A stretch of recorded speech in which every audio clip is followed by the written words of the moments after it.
Well, welcome everyone. It's my pleasure to welcome you to this book launch with John Stackhouse and his book, Planet Canada, How Our Expats Are Shaping the Future. My name is Peter Lowen. I'm a professor at the Munk School of Global Affairs and Public Policy, and I'm joined today with our director, Michael Sabia, and of course with John Stackhouse. I do want to acknowledge in the beginning the land on which the University of Toronto operates has for thousands of years been the traditional land of the Huron-Wendat, the Seneca, and most recently the Mississaugas of the Credit River. And today it's the meeting place still and home to many Indigenous people across Turtle Island, and we are grateful and thankful to have the opportunity to work on this land. John Stackhouse is well known to many of you, but I will give an introduction which I think captures the width and the breadth and the depth of his contribution to public life in Canada. He's presently the Senior Vice President in the Office of the CEO at the Royal Bank of Canada, where he's an advisor to the executive leadership team and board of directors on economic, political, and social affairs. And he's a champion for the bank on public policy. Of course, before he joined RBC, he had a long and distinguished career in journalism, culminating with his position as being editor-in-chief of the Globe and Mail. Previous to that, he was the Globe's business editor, foreign editor, and for 7 years, a foreign correspondent based in New Delhi, India. His reporting has won 5 national newspaper awards. And in addition to leadership and participation on the boards of the St. Elizabeth Healthcare Center and the World Literacy Canada, he is very proud to say a senior fellow at the Munk School of Global Affairs and Public Policy. And indeed, this book is something of a Munk School project for John. So John, it's wonderful to have you with us. I'm going to turn the first question over to Michael Sabia. Okay, thanks, Peter. And John, thank you for joining us this morning, and thank you to all of everyone in the audience for joining us as well. John, this is an interesting book you've written about, frankly, a little examined subject, what is called by some in the book Canada's 11th province. That is Canadians working abroad and having a significant impact abroad. So just to get started, John, when you look back on the work and you look back on the many, many interviews you did with Canadians abroad, what are the principal insights that you take away from that work, the lessons learned? Yeah, thanks, Michael, and thank you, Peter.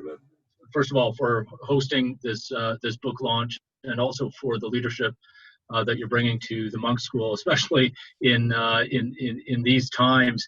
As Peter mentioned, this started as a Munk School project, and I want to recognize that at the beginning. I was lucky to work with a team of incredible grad students in 2015 to start to map Canada's global population. Believe it or not, in 2015 and even in 2020, we don't know how many Canadians are out there. We don't track people when they leave the country. So we were able, through various databases, use of censuses, not only ours, but in other countries, and some data that Facebook shared with us, to establish that indeed there are 2 to 3 million Canadians around the world. And that's an important point for the country to appreciate. That's almost 10% of the population, 8% of the population living, working, studying beyond our borders. What a tremendous asset for Canada if we only put that to use. And I started to discover this back in the 1990s when I was living overseas. I would always bump into Canadians in the unlikeliest of places doing usually really interesting things. And you discover there is something to being Canadian, and we'll get to that in the conversation. What defines us as Canadian? But when I moved back here in the 2000s, and certainly post 9/11, I sensed that as a country we either ignored this population, which we call the 11th province, or we kind of begrudged them that they had left and were no longer kind of value to us. And the more I looked around the world, I saw other countries, Singapore and Israel, China, of course, but India getting very ambitious with what's called diaspora diplomacy, working with their global populations. And this isn't just a trend. The more I was able to dig into what other countries were doing, the more I realized this is a reflection of the age of networks. And as a country and as Canadians, we're often a little too inclined towards institutions. And I say that with respect because we're part of an institutional conversation here. Institutions are valuable. They are a foundation of our society and of democracy. But networks in a digital age are becoming more and more powerful. And we have one of the world's best unutilized or underutilized networks out there with this Canadian diaspora. We're really good at bringing the world here. We don't think enough and work enough on the Canadians we have sent out into the world. And the last point, Michael, I'll touch on before I hope we can get into a vigorous conversation and debate on this, is the challenge that this raises to the question, or the challenge this raises in terms of citizenship. We as a country are still developing our sense of citizenship. We're more than 150 years old, but we've really only had a proper review of citizenship, I would say 3 times. 1947, when the Citizenship Act was connected, and that was an outcome of decolonization. We were able to take citizenship away from the British Empire and take ownership of itself. And then a new Citizenship Act was brought in by the Trudeau government in 1977. And that was really an outcome of, I would suggest, of globalism, of the rise of globalism in the 1970s and multiculturalism as an outcome of that. And we evolved our citizenship to reflect that. We created dual citizenship, which was a novelty at the time. And then we revised it again in 2010, more as a reaction to the post 9/11 world and the idea of borderless conflict, where citizenship became more amorphous. And I argue in the book that we went too far on that. But the real opportunity for us now is to think about citizenship in a digital age. What does it mean to be a Canadian? Trudeau made great strides with the line, a Canadian is a Canadian is a Canadian, in the 2015 election. But what does that really mean in a digital age where we can live and work and chat anywhere? I think I know where you are today, Michael, but actually I don't. You could be anywhere on the planet and we could be having this conversation. COVID has brought this wasn't a new thing, but it has brought it fast forward into our lives today, where we can live, work, converse with anyone, anytime, anywhere. And we have to be sure of what citizenship means in that kind of age and turn it to a Canadian advantage, because we have those 2, maybe 3 million Canadians out there who, if they're not formal citizens, they are certainly mentally and psychologically citizens of this country, and can do much more to help us in a more disrupted digital and networked age. John, I want to follow up on that. I want to, just before I do that, I was remiss to tell people that we certainly want to take questions from the audience. So please, if you've got questions, just send them in using the built-in Q&A feature in Zoom, or you can email them to events.monk@utoronto.ca. John, can you walk us through sort of some examples of how you think businesses, large and small, and or the Canadian government should be taking advantage of the Canadian diaspora? Because the book's very, very convincing about how important this diaspora is, right? But in practice, because we haven't done enough, I think, with this, there's still some lessons to be shared about how it is that the governments and businesses should be leveraging these networks.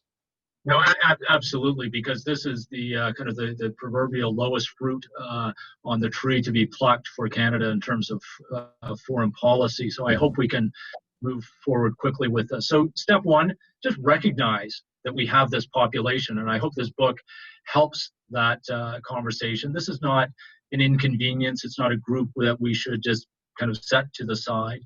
This should be a group that should be not formally, but at least thought of as an 11th province. We're very much part of our national fabric. Then we have to help them create networks. I devote a chapter in the book to the C100, a group of Canadians in Silicon Valley who were established themselves in 2010. And over the last decade, it's a nonprofit volunteer association of techies who help not just Canadians in the Valley, they help Canadians in Canada and frankly Canadians anywhere who want to plug into the Valley. They bring startup entrepreneurs to the Valley and help them network there. They help Valley investors come to Canada and find good partners here. And over the decade, they have advised both the Harper and Trudeau governments on immigration policy, on tax policy, on innovation policy. That's a small example of what we should be doing globally. We should find a way to make the C100 the C1 million. And it will be different in every place, but there are Canadians in every place who I discovered really want to help the country, but no one's calling them, except maybe for a Canada Day party, or maybe for a photo op when the Prime Minister or the Governor General or a minister is there. We have to help them create their own networks outside of our formal diplomatic channels, outside of the institutions of government, in parallel and connected, but separate, because this is how people networks function. And then thirdly, we have to take a much more serious approach to bringing their intelligence into the country. They say like we have 2 million intelligence officers out there for us on pretty much every aspect, from culture to economics to politics to science. How are they advising us?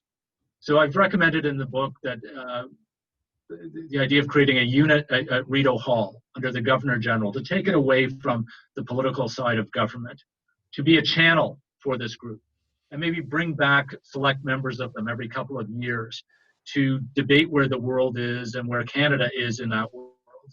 And then to ensure that that advice goes to key decision makers in government, but not just in government. Those of us in business, and I assume in academia, would love that intelligence.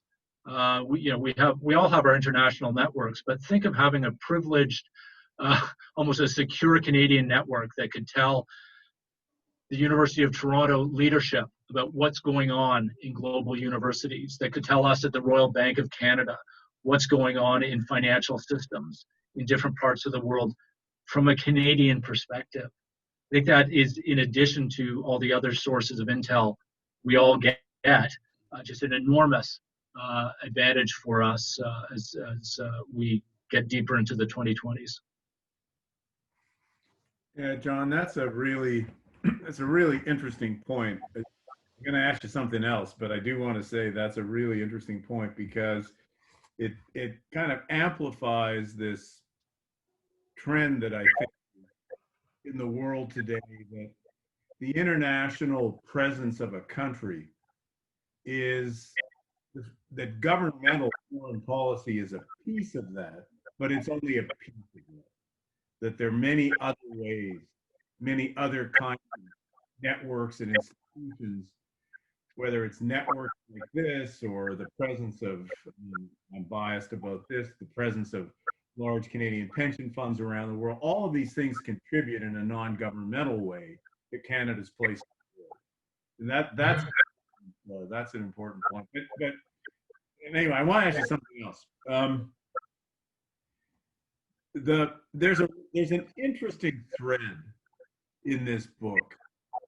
I may be overstating it a little bit by focusing on one quote that you have in the book, but I do think the quote, as I said, crystallizes something that's in the subtext of the book.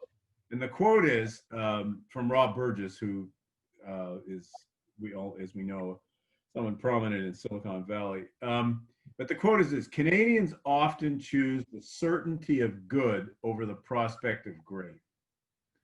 I mean, that's a really great quote. And it goes to this whole question about risk aversion, and are we too cautious? Do we reach for great? And the thing that I find, I don't know, maybe a little troubling in the book, um, is that the book chronicles many, many, many people who, in the interests of pursuing great, now I'm paraphrasing a bit, but in the interest of pursuing great, chose to leave the country, and to reach for something bigger and greater outside. Um, so, John, you've been a very thoughtful observer of Canada for many, many, many years, decades. What does that say to you about the country? And are we too satisfied in a world where we've got to be really competitive globally? Do we have a tendency to pull back from great and that we're satisfied with good in a world where good isn't enough? Yeah, it's a great question, Michael. This is a wonderful country and a very comfortable country, and it takes a certain mentality to leave the country. And I got into deep conversations with many expats about that. It's hard to leave your country if you're not fleeing from something. Hard to leave your country by choice, to leave your family, your friends, your network, your school colleagues. And often it is that pursuit of something greater. And in many cases, I don't say this negatively at all. People want to be in the A game, wherever that is. If it's Hollywood or Nashville or London or Shanghai, that's great. We shouldn't try to hold people back from that, because increasingly, to your point about us being too comfortable with good, I think we are drawing more and more global talent to Canada, especially to our major centers. And they are pushing us to be more competitive, to up our game. But we can't be complacent about this at all, because our place in the world, as I say in the book, is diminishing. This is just basic math. Our percentage of everything is in decline, except maybe percentage of land mass. But that's an epic challenge to us as Canadians. So how do we be more Israeli or Singaporean about this, and think of ourselves, like, forget the middle power stuff. Let's think of ourselves as a small power, because I think I'd rather be a small power than a middle power, because as a small power, I can do things a lot more quickly and nimbly than the middle power can do it, and I don't have the scale of the bigger powers. So let's use that small power mentality to achieve that greatness. You don't survive as a small power if you don't demand that excellence of yourself, the way we see an Israel or a Singapore do. But back to the point about networks, this is precisely what we can benefit from them. But we have to be willing to let our expats criticize us. We have to be open to them saying, you know what, I moved to Dubai because it's actually a better place to do whatever it is than Toronto or Winnipeg. And let's have that conversation, but let's learn from that. Okay, you've made that choice, you've made that move. What can we learn about Dubai to bring back here, or Silicon Valley, and on and on. And I find Canadians are not willing to do that enough. I just had a conversation with Tim Evans, who's in the book, one of John Evans's son, the late great former U of T president. Tim is a very well-respected global health expert. Spent 30 years abroad, moved back last spring to Montreal to head up McGill's new Global Health Institute. We're lucky to have him back. And he was appointed head of a task force on the virus, and is working with medical experts across the country and with governments, federal and provincial. And really impressed with the talent in this country. But he said to me last week, it's surprising to him how even these world-class experts in Canada don't think enough about the world. Their minds seem to stop at the border. And the conversations are not enough about who's doing what that we should learn from. on this fight against the virus? What do we learn from Nigeria or from Taiwan or whoever it is? And then are there Canadians in those places who we might be able to activate to help us not only learn, but perhaps connect with people who are doing things better? That's a different kind of muscle that I think we Canadians, at least at home, are comfortable with, which tends to be a little more institutional. Let's appoint a panel, let's get the experts together, get a report, and so on. That's not how networks work.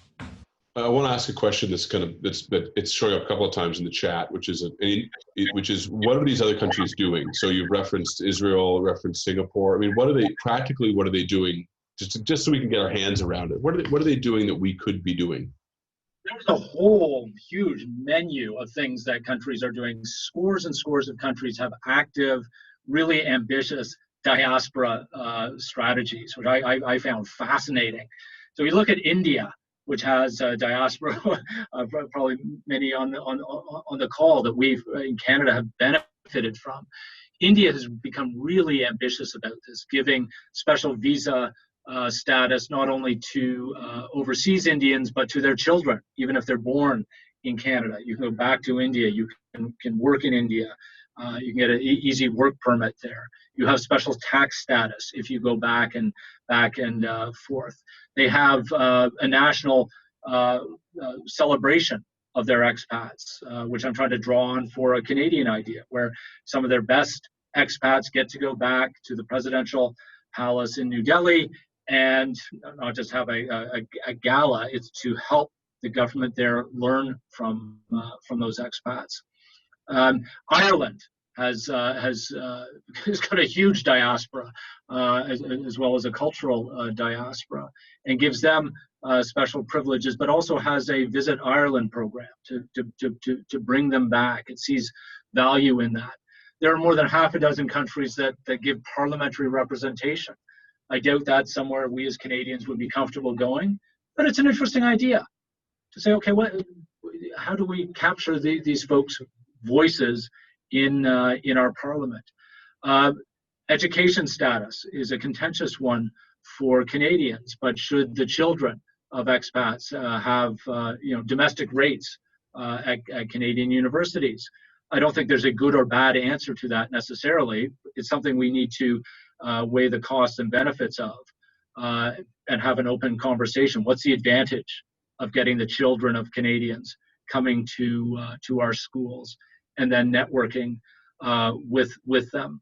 And then lastly, I mean, Singapore is really interesting on this front because Taiwan had the same experience.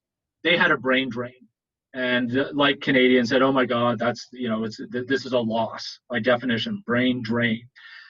And they tried to get people to come back. And the reality of expatriation is that once people are gone more than a few years, the majority are not coming back. That's okay. That's okay. And the Singaporeans and Taiwanese said, that's okay. Let's take advantage of them where they are. So they started to reach out to them and say, hey, Peter, we know you're in Toronto. Congratulations on what you're doing. Like to stay in touch. Can you help us with this? Or would you like to join us for that? Our foreign service is a little uncomfortable over privacy on this. I think we have to get over that concern. Most of the expats I met said, I'm waiting for the phone to ring. So call me. That's what Singapore has done.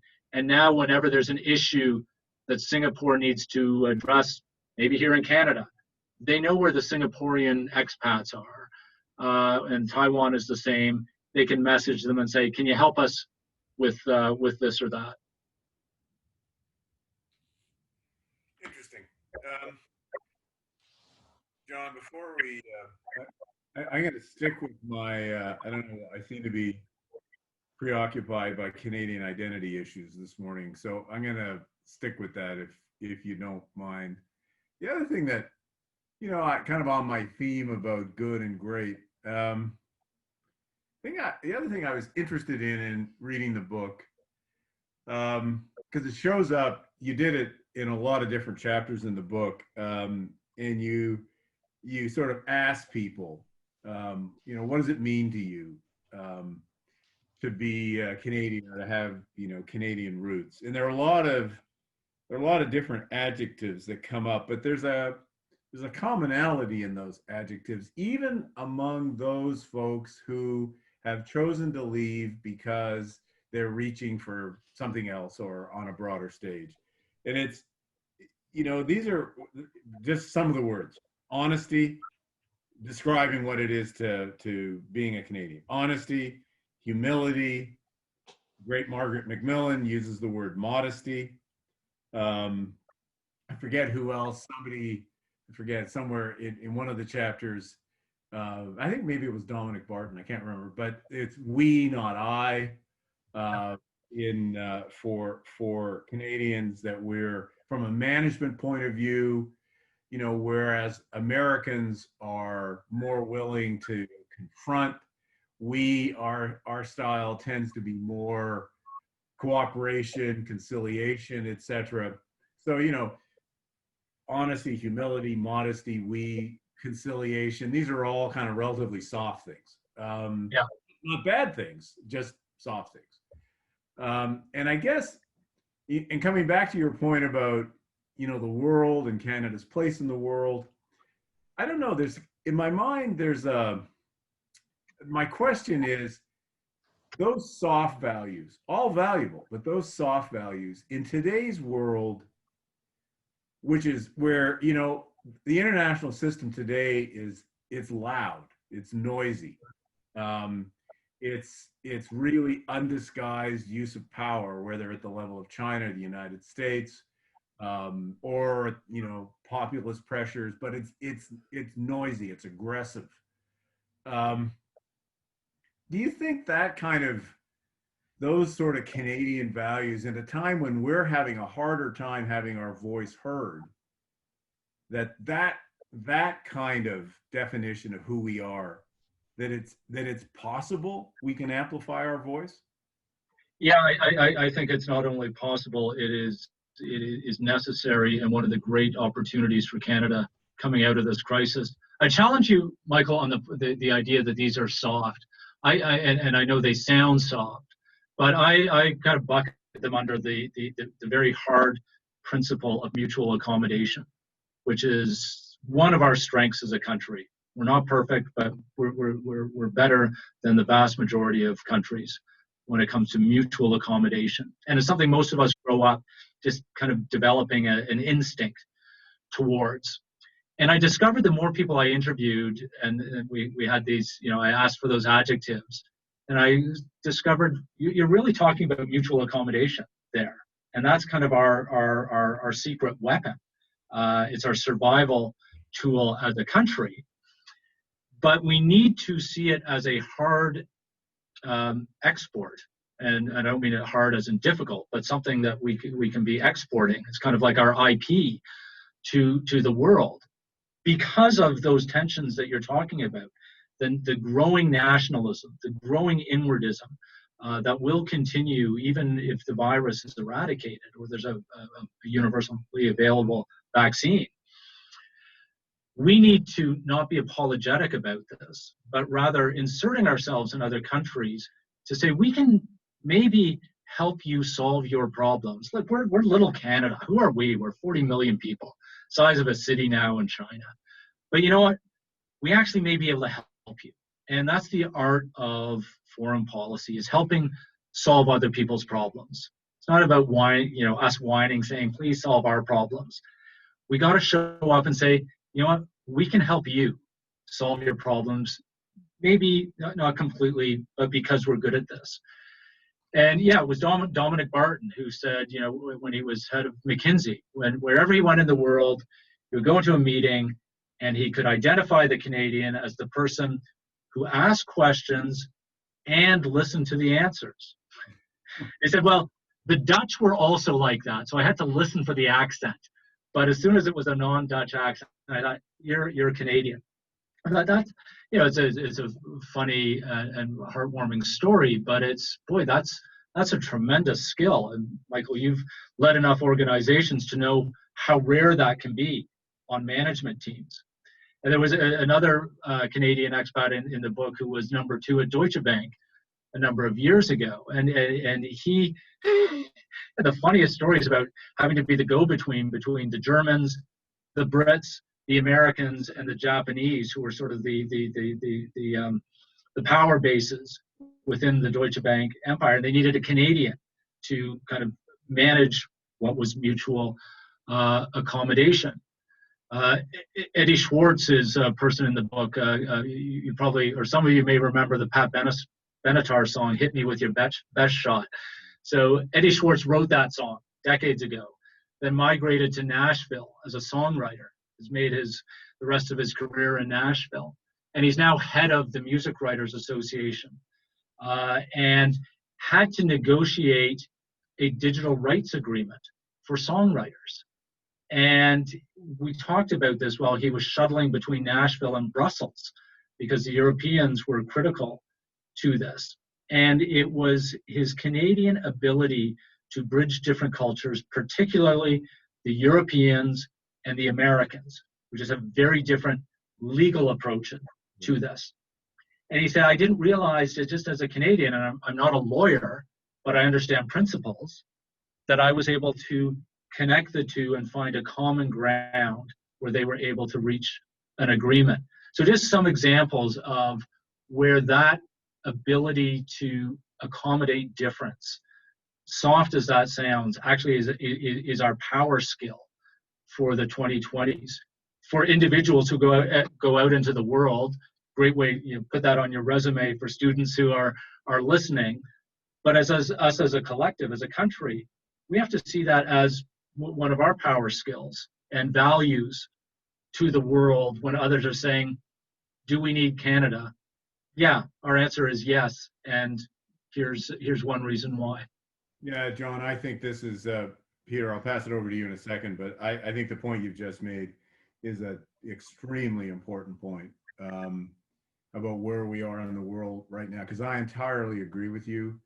To put it simply, I guess, in my mind, Canada is a place that works in a world arguably that doesn't. And we as a country ought to be able to translate the fact that it works into something in a world that doesn't. So that point you just made is terribly important. Completely agree with you. Anyway, Peter. So John, there's a couple of questions in the Q&A about this, and it's a question I've got. So I'll try and phrase it in a way that mixes them all together. But it seems to me that something we've done pretty well, maybe very well as a country, is that we've allowed people to have multiple identities. And diasporic politics have sometimes been a source of problem in Canada, but for the most part, we've overwhelmingly gotten right the idea that there's no conflict between feeling as though you are Chinese and feeling as though you're Canadian or Indian or Canadian or Irish and Canadian, that people can have multiple identities at one time and can still be good Canadians. And we've done that as well as any other place in the world.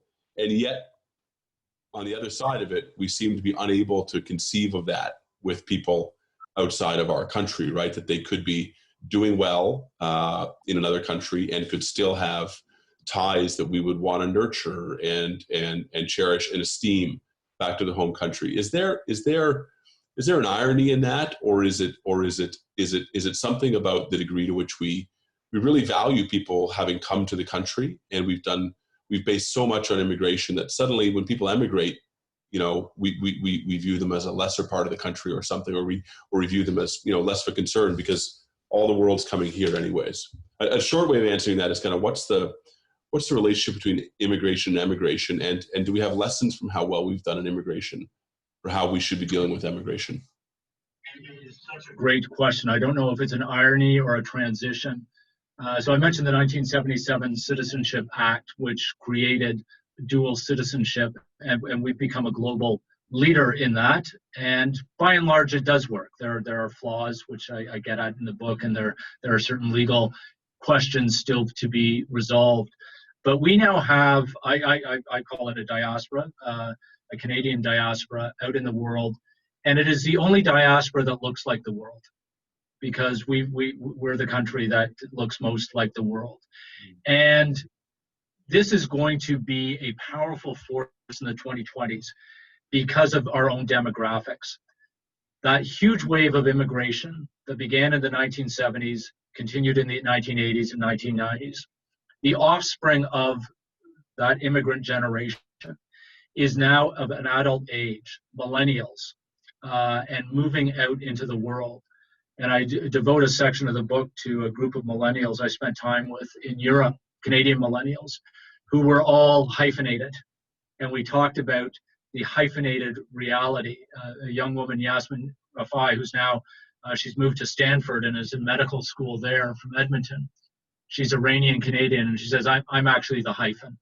That is my identity. And that's a powerful identity in the world because they understand the world in a very different way. They're Canadian, born in Canada. That's not up for discussion.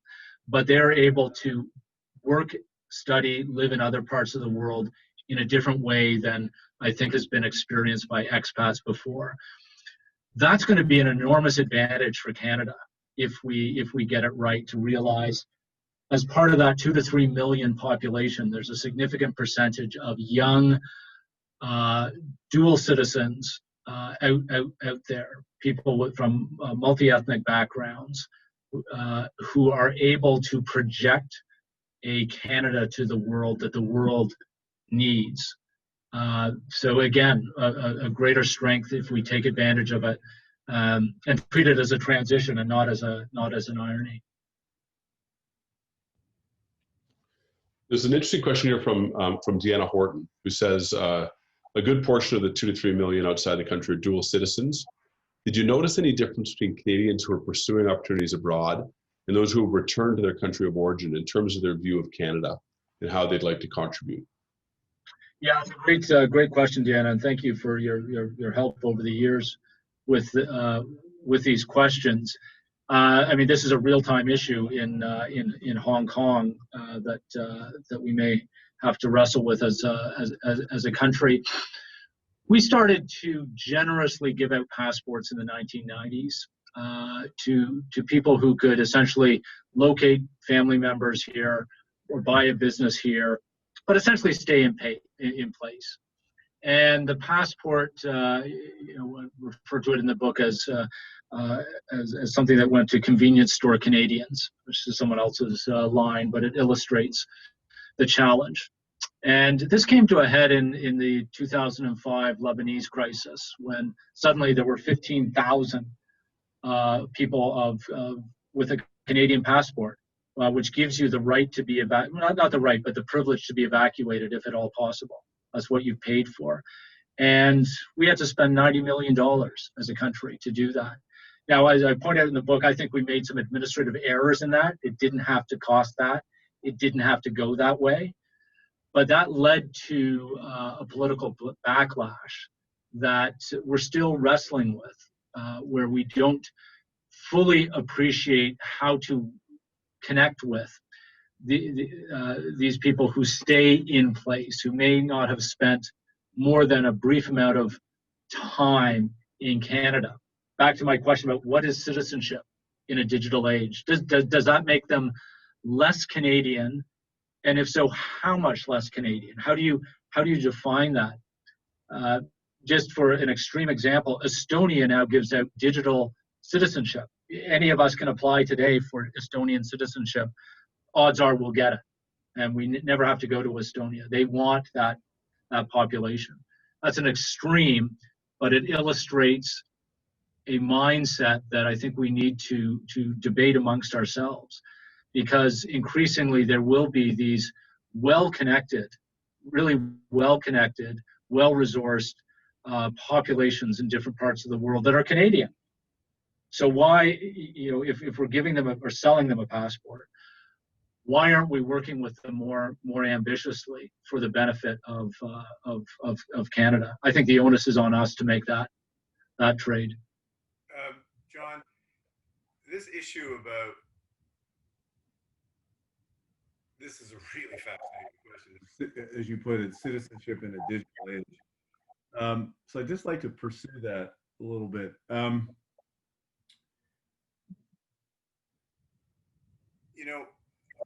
seen in the last, 20 years, 25 years, this really interesting phenomenon in the world where, in the peak of globalization, et cetera, you could make an argument that national boundaries were still there, but they were becoming less important.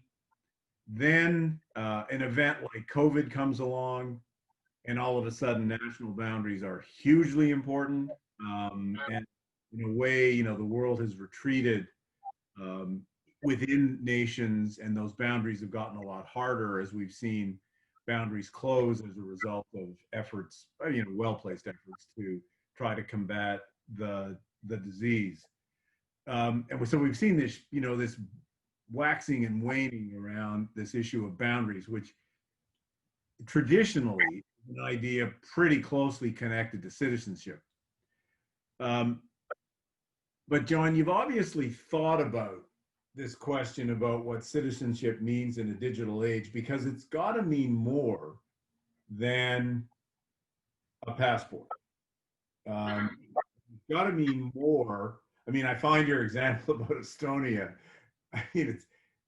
I don't know, I shouldn't say this, but it's almost, that's extreme, shall we say. You already said that, but I perhaps I better stick with language like it's extreme. But that, in my own view, that's not a definition of citizenship. Citizenship is something around solidarity, commonality of values, etc. So as you've thought about this, what does citizenship mean to you in a digital age? How are we evolving towards something here? Yeah, it involves what you've described, and I would call obligations or responsibilities. So we too often think of citizenship as a transaction, as a document, and that's very much a representation of it. But there are responsibilities that go with citizenship, and this gets swept up and often misinterpreted in a political debate, which I find a bit tiring, because we all want to be part of something bigger. That's what we call community, and we are a community of communities in this country. And any community member has an obligation to the community. That's often amorphous, but sometimes it's defined as well. So how do we say to especially the expatriate citizens, people not on Canadian soil, okay, you can have your passport, you can have your tax status, which is an interesting issue that also needs to be wrestled with a lot more by a number of countries. But it's not just paying your $500 for the passport, and it's a golden passport. We expect you to contribute to the country in different ways. We're going to call you, and this isn't Big Brother or nanny state doing it. It's like maybe Michael Sabia calling from the monk school to say, can you help us with what we're doing in whatever country we're partnering with? And it's an expectation. It can't be, I don't think you can hard code it in an agreement and make it legally binding, but we need to build up that expectation. And that's not about Canadian values. It's not, I think that completely misses the point of what most people want is an opportunity to meet that obligation that strengthens the community. It seems to me that the question of taxation here is important, right? I mean, there's a lot of Canadians are counting how many days they're outside of the country because they, for both, if they want to get healthcare, they're in for a certain number. And if they want to get more favorable tax status in the UAE or something, they're outside that number, right? And creative policy would allow us to think about the portability of Canadian benefits as well outside the country in exchange for global taxation or something like that, right? John, that doesn't lead into this question at all, but there was a part of the book which really grabbed my attention. Early on, you make an argument, not in passing, but it's not the central argument of the book, but it's really important that kind of following World War II, there were Canadians all over the world doing important things. But Canada kind of took the tack that you say Canadians took, that it decided to be good rather than great after World War II, and that we kind of missed this opportunity of this network of people who we'd spread around the world to really project ourselves. And what I'd love to hear you reflect on is how our foreign policy now, we've talked about businesses and talked about government, I think, getting kind of domestic help, but how would our foreign policy be different beyond intelligence stuff? How would it be different if we really wanted to lever these Canadians we've got all over the world to kind of project ourselves better as a country? Projecting is probably the key verb. Along with identifying this community, we need to project it to the world. We're not the population that's hiding in plain sight, as we're often described. We're a serious and respected force out there in the world, and something that other governments, businesses, organizations in other countries may actually see as groups they want to deal with. That group of Canadian expats actually could be, in a non-official way, a good counterpart for those sorts of organizations in other countries. So it's identifying these populations and projecting them, giving them center stage. As I say, it's not about getting them to show up in our photo ops. It's more about us finding ways to show up in their photo ops and say these are Canadians out there doing remarkable things. Israelis are great at that. Singapore, as I've talked about, is getting very strong in that spirit. So it's saying in other parts of the world, there are Canadians in your midst, and they're really good at what they do. They're really good at working with others. Take advantage of them and use them also as a bridge to us as a country, and vice versa.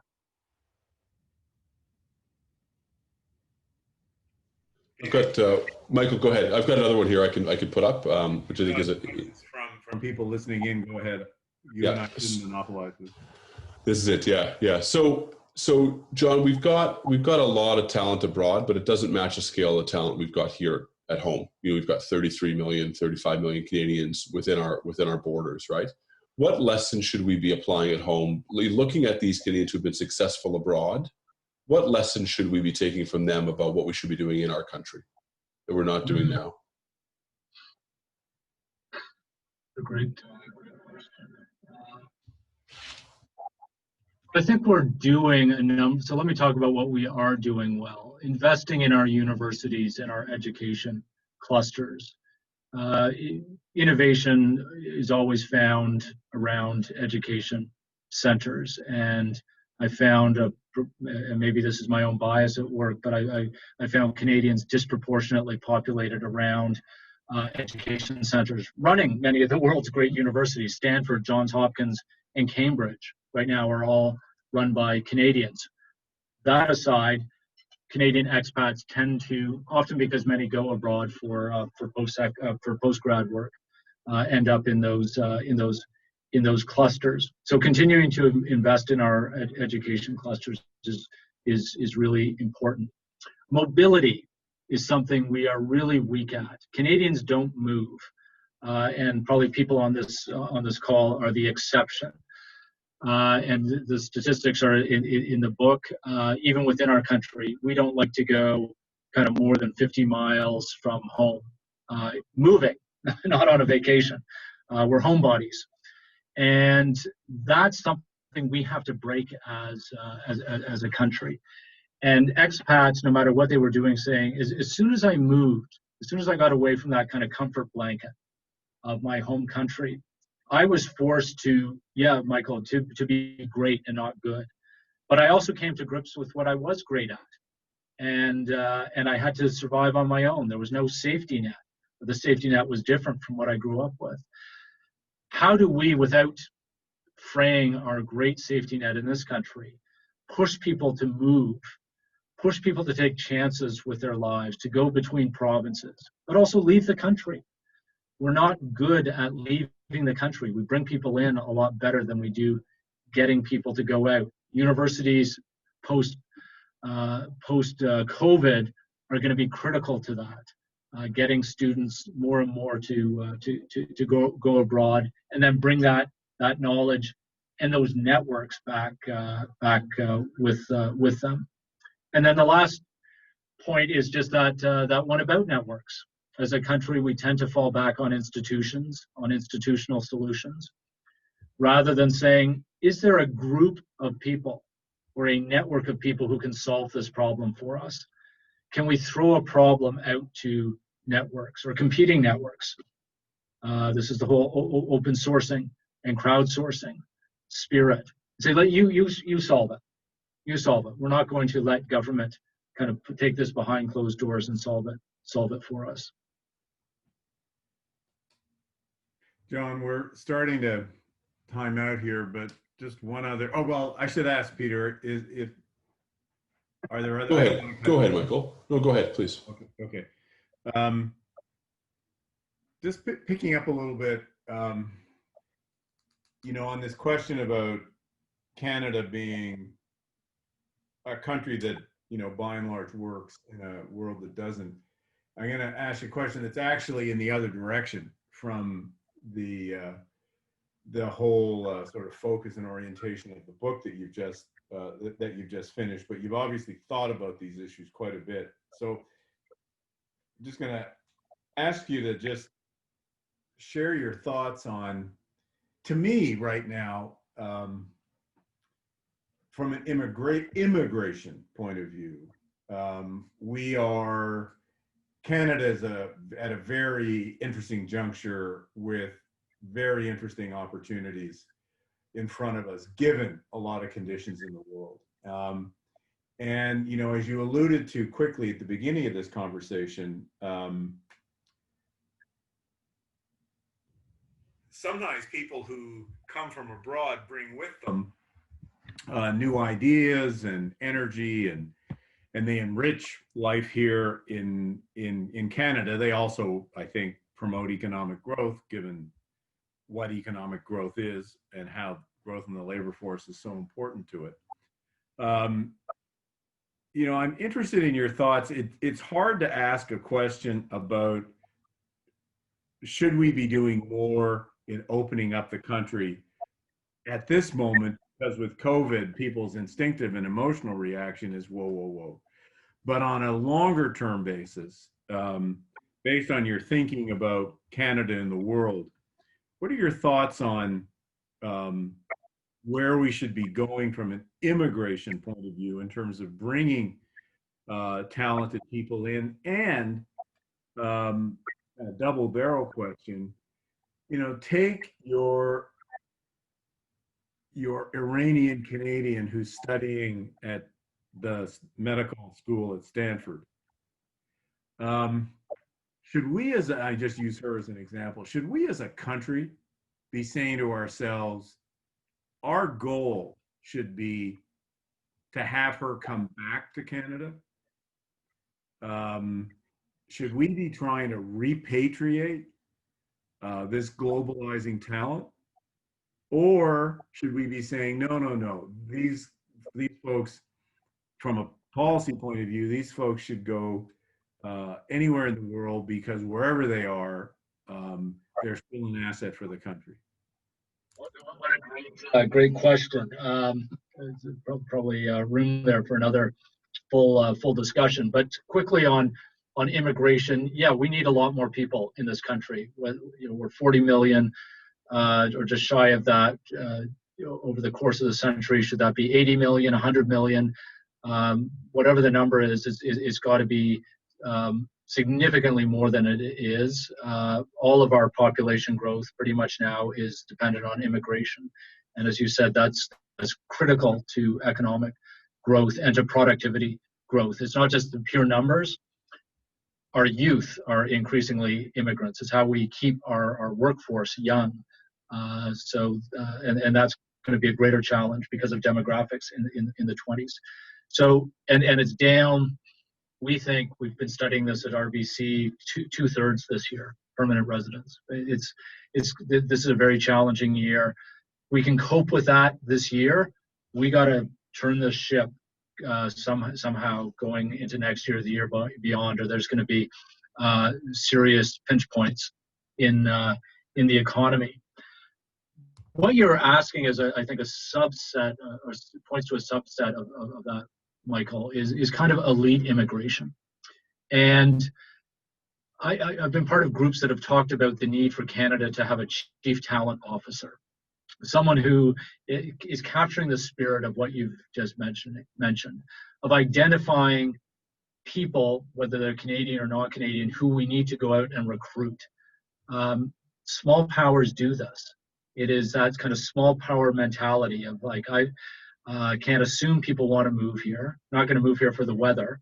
So how do we, who are the top 100 people in Hong Kong or Dubai, or Atlanta, who we want to get to move here? What are the skills we need? And can they bring teams with them? Because talent increasingly works with teams. You've known this running organizations. You're always trying to hire a team of talented people, and you look for the glue of the team or the leadership of the team. How do we identify Canadians, I think, is a fascinating question. To say, let's have a roster and not be embarrassed about having a database saying here are the 1,000 or 10,000 Canadians who we're going to stay in really active touch with, like our friend at Stanford, to say, boy, we'd love you to move back one day. And every time there's an opportunity in the Canadian medical establishment for someone like you, our chief talent officer is going to make that connection. Or I know someone at the Monk School, or I know someone at RBC, or someone at Suncor, or someone in the nonprofit world who could take advantage of you, and call up Michael and say, Michael, you may not have an opening, but we've got someone in Dubai who's a game changer. Please try to create an opening, or let's find one. Many Canadians have done this in an ad hoc way. I mentioned Rob Pritchard in the book, who's a bit of a master at this, has his own kind of Rolodex of people he's always trying to bring back. We need to have that mentality as a country. Just have, what's our Rolodex and our strategy for getting people back. So I love the way you've framed it. Okay, well, look, I think clock is ticking and we're timing out. So John, on behalf of everyone who's participated this morning, and certainly on behalf of my friend Peter, I do want to thank you for being here this morning. That's my first thank you. My second thank you is for having written such an interesting and thoughtful book. And for everyone who's listening, that book is now available at bookstores pretty generally. So I don't want to act as John's advertising agent here, but it's a book worth picking up. It's a book worth reading, because it's filled with interesting insights from a whole range of people working abroad, Canadians, and it's really an interesting read. That's my second thank you. And my third and last thank you, John, is just to say, you are a thoughtful Canadian. And I say thoughtful in the sense of full of thoughts, Canadian. And you have been for a long time with a deep understanding of the country, deep commitment to the country. And I want to thank you for that, because that should not go unremarked upon. You've been making a contribution to Canada for a long, long time, and this book is another example of that. We're very proud of our relationship with you as a senior fellow at the school, so thank you for that. Thank you again for this morning. Really interesting conversation. Michael, Peter, thank you so much, and Michael, thank you for those very, very kind words. I'd just like to add my thanks to the Monk School, which is just such a gift to our city and our country. I'm so grateful for being able to do this book through a lot of the research through the Monk School, and I hope everyone in the audience appreciates its value to our country, and really excited to see, Michael, where you're gonna take it. Thank you all. Thanks, everybody. All right. Bye. Stay well. Stay well, indeed.